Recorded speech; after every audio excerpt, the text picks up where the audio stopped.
Hey, I'm John Cannell, and today on Preppy Kitchen we're making some cute and delicious cake pops. So let's get started.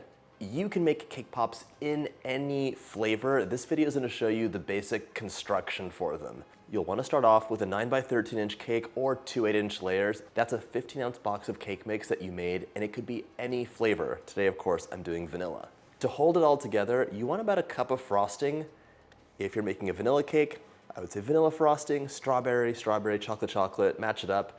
My only thing is that you probably shouldn't be doing a cream cheese frosting. It's delicious, but just a bit too soft. I'm whipping up a half batch of my vanilla frosting. That's half a cup of butter, room temperature and creamed up, along with about 2 1/4 cups of powdered sugar. Just plop that in, and we're gonna mix this up. Normally I would say you're gonna beat this for 5 minutes or really aerate it, but because we're using it for cake pops, it doesn't really matter as much. You're basically making a sweet glue to hold the crumbs together. You can drizzle in some cream, maybe 1 to 2 tablespoons, and I would say about a teaspoon or so of vanilla. That was more than a teaspoon, but it's okay. If your frosting's not coming together, just add more cream, and you're gonna mix it up until it's nice and smooth.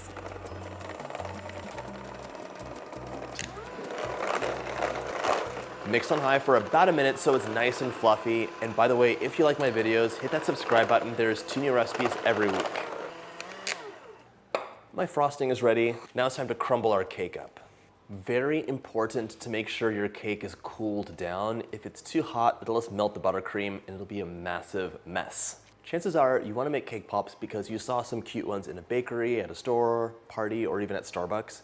These will be delicious either way, but to have a little bit of a nicer look, I'm gonna trim the cake just to remove the browned bits. The top actually has this, because it's a box mix, you can just peel the crust off and reveal the white stuff. That's fine, less waste. And then I'll trim the sides as well. Doesn't need to be perfect, but I just wanna have it be more uniformly light colored on the inside. This does not matter if you're making a chocolate cake pop, by the way. Keep that in mind. I'm using a serrated knife to get the brown bits off, and I'm being super careful not to waste a lot. It's really just the very, very edge. It's also nice to do this because this has a slightly harder texture than the middle of the cake. It's just easier to roll when it's all nice and soft. You'll probably have a little frosting left over. You have some cake scraps, so you can definitely treat yourself to a little snack while you work. Totally fine to use box cake mix to make this recipe. However, if your friend John can tell you one thing, make your frosting. Do not buy the pre-canned stuff from the grocery store. Just trust me, it's not even made with butter, so it's all gonna be different. This will taste much better. If you're doing this step, don't forget to turn your cake over because the bottom is totally golden as well.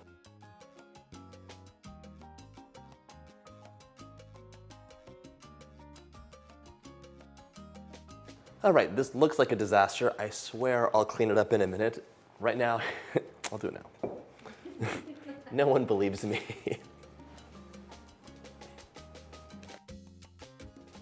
Perfect. Grab a big bowl. It's time to crumble your cake into tiny little pieces. It's quite satisfying to do. So rip a hunk off and just get to crumbling. Cake pops came around in the late aughts. There's a blog called Bakerella. It was run by Angie Dudley, and this was her creation, around 2008, I think. There were cake balls before that, but she innovated and put them on a stick for cake pops. And then, I think 2011, Starbucks started selling a version, and then they went, very, very global. This is a great thing to do when you have leftover cake that's about to go stale. So you have your cake, you have the frosting on it too. You could scrape the frosting off and try and measure it out to make sure you have the right ratio. Or honestly, you could probably just crumble it up as is. If it has a little bit more frosting or a little bit less, as long as the balls hold together, it's basically fine. There are some things that are a little embarrassing that could happen later on in the process, but I'll talk to you about that when we get there. I'm giving everything a pretty good crumble right now, but I'm gonna do a final pass later on and just make sure there aren't any big pieces. You don't want to mash these together and create a hard paste. So you want to be gentle, but you don't want any big clumps like this. If you have this, it's just going to make your cake pop a bit clumpy and not as round and satisfying. You also want the frosting to be uniformly around all the cake crumbs, and that can't happen if they're too big. If you don't want to do this by hand, you could just pop the cake into a mixer and let it run with a whisk attachment, I think. It'd be pretty okay, but it would also press the crumbs together a little bit more than I'd like. You can be much gentler with your fingers. Cake pops are great for birthday parties and celebrations. They're also just like a really fun project. You can get this started and bring the kids in for some fun decorating, or do it all yourself if you enjoy it. My favorite ones were the Halloween cake pops I made. That's a video on YouTube, I think. And it was just really fun because you could create all these spooky cookie monsters with some candy eyes and some frosting. This is all mushed up, and I love that nice golden color. I won't have any browned bits in there, which is important to me, if not you.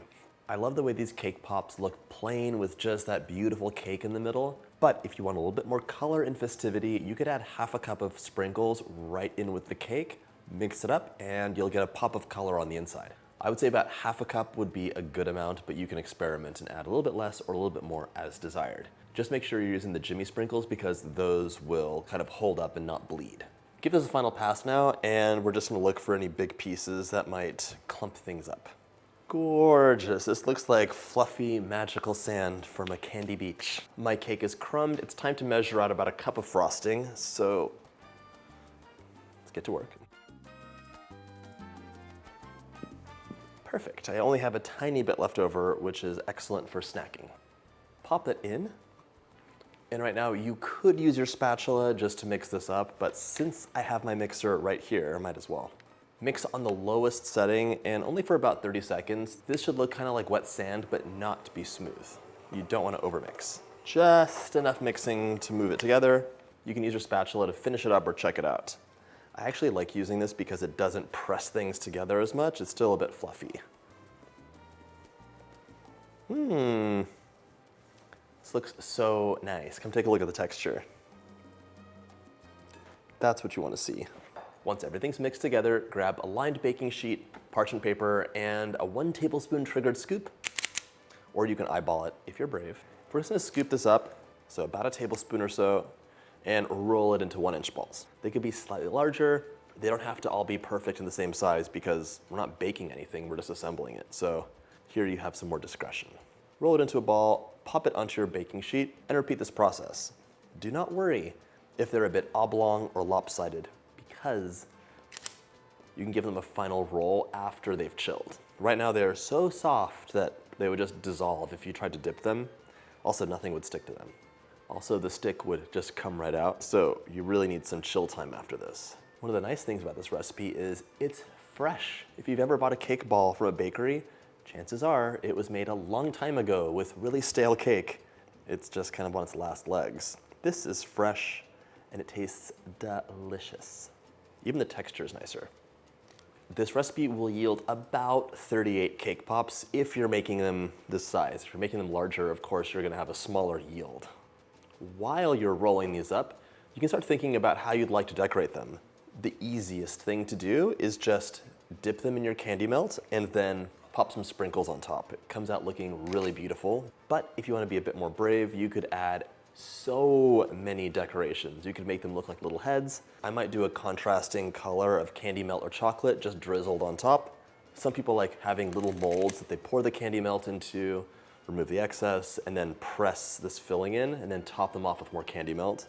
Or you could pipe more decorations on, make unicorn cake pops, the works. If you want to step this out because you're short on time, these undipped cake balls will last in the fridge for 2 days, or the undipped or dipped cake pops will last 2 months in the freezer. So you can like make them one day, dip them the next, and it's not a big deal. Once your cake balls are all rolled up, these can go into the freezer for 30 minutes to firm up, or the fridge for 4 hours. If they're too soft, it's gonna be a disaster, so give them the time to chill. Towards the end of your chill time, we're gonna melt our candy melts and get everything ready.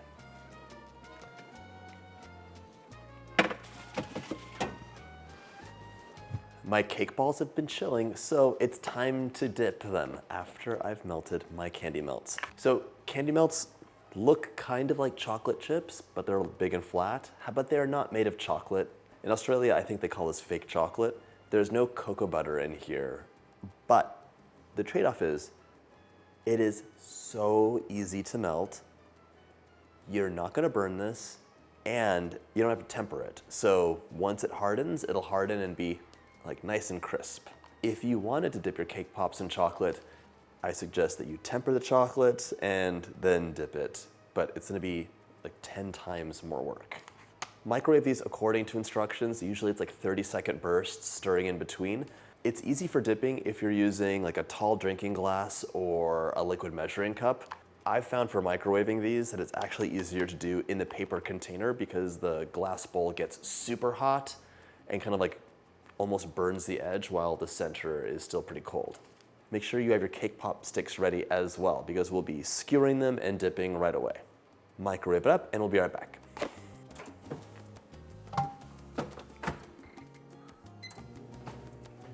I was innocently microwaving my chocolate melting wafers and I don't know what happened. Maybe it was a bad batch, but they seized up. They got all crunchy and weird. They just did not melt. Every once in a while this will happen. I don't know why. So plan B, which is actually the safest way, is to use a double boiler, just like you would to melt chocolate. Simmering water, not touching the bowl. The gentle steam heat will slowly heat your melting wafers. That's all melted and looking beautiful. I have a small glass here. You can warm it up in the hot water. Just make sure that no water gets inside because that will seize the chocolate. I have some sticks at the ready.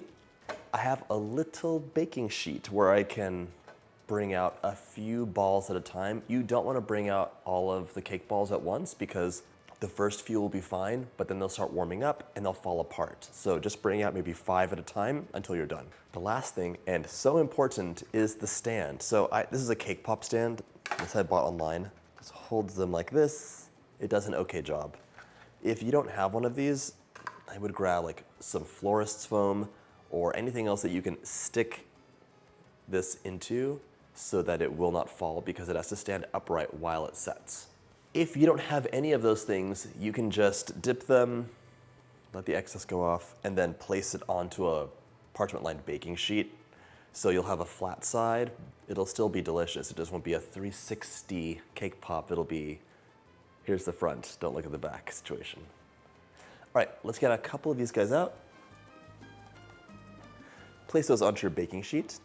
Pour your candy melt into your glass. First of all, give the ball a final roll really quickly if it looks like it's out of shape.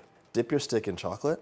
This will be a bit of glue, and then we're going to press that into the cake pop about halfway through. Give it a second, and then dip.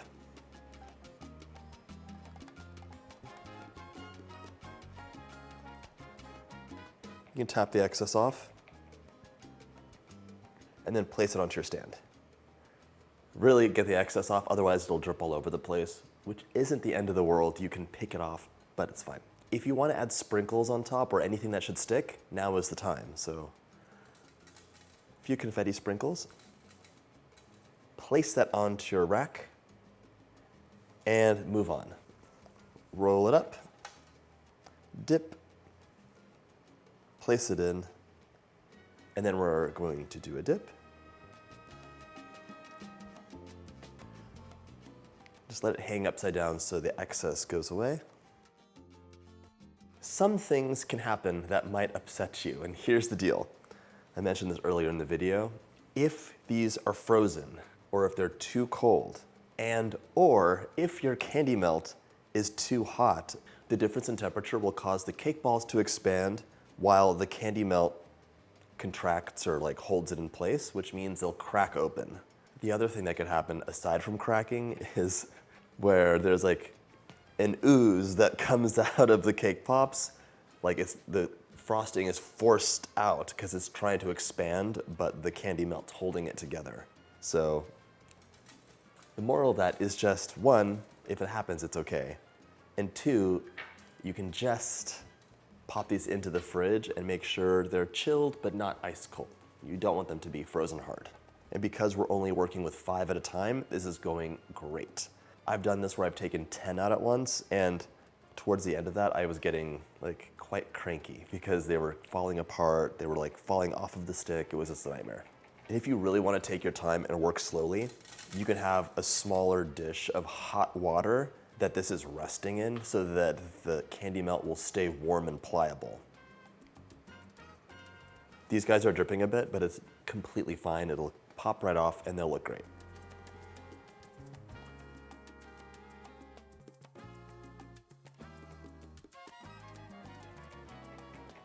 Lachlan has asked to come and help, so I'm gonna go get him. And we're gonna see just how easy this actually is if an 8-year-old can do it.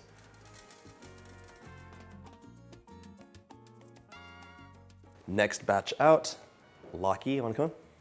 All right, I'm gonna show you one and then it's your turn, so watch carefully. You take a stick, you dip it a little bit, just a tiny bit like that. Then you take a cake ball, and the stick goes in like an inch. So it just went in that much, okay? Then you dip it in, swirl it around so it gets totally covered. Then you hold it like this and see all that stuff dripping off? So that's going to keep dripping off, so tap, tap, tap, gently. And when you think it's basically done, tap, tap, tap, you can add some sprinkles. Do you want confetti sprinkles or jimmies? Confetti sprinkles. Confetti sprinkles. So then you're gonna take a pinch of them and do this. And then just like that, you can pop it in here. Do you want to give it a go? Okay, grab a stick. Dip it in just a little bit. Good. Pop that in. Now, you're gonna dip that in.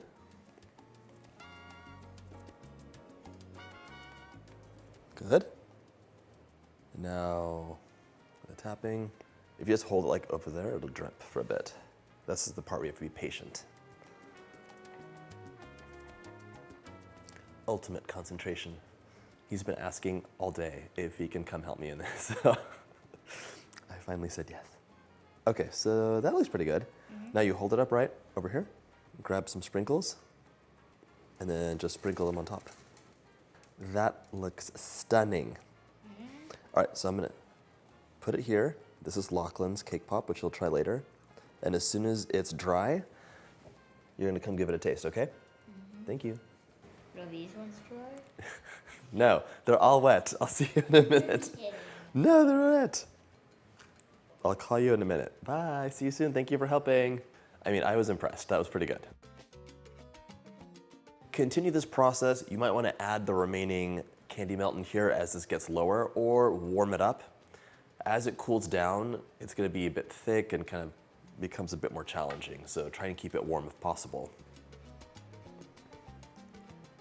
Enlist some helpers in the kitchen and make this into a fun event. This shouldn't be frustrating at all, which is why I highly recommend working in small batches. I'm telling you from experience.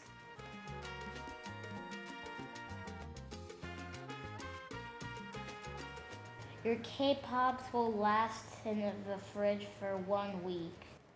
Okay. Would you like to try one?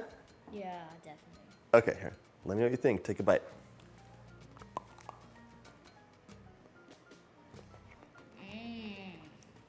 This is really good. Look at the middle. Isn't that pretty? Really, really good. So much better than store-bought. I hope you get a chance to make this a delicious recipe. And if you like my videos, hit that subscribe button and check out my Easy Treats playlist.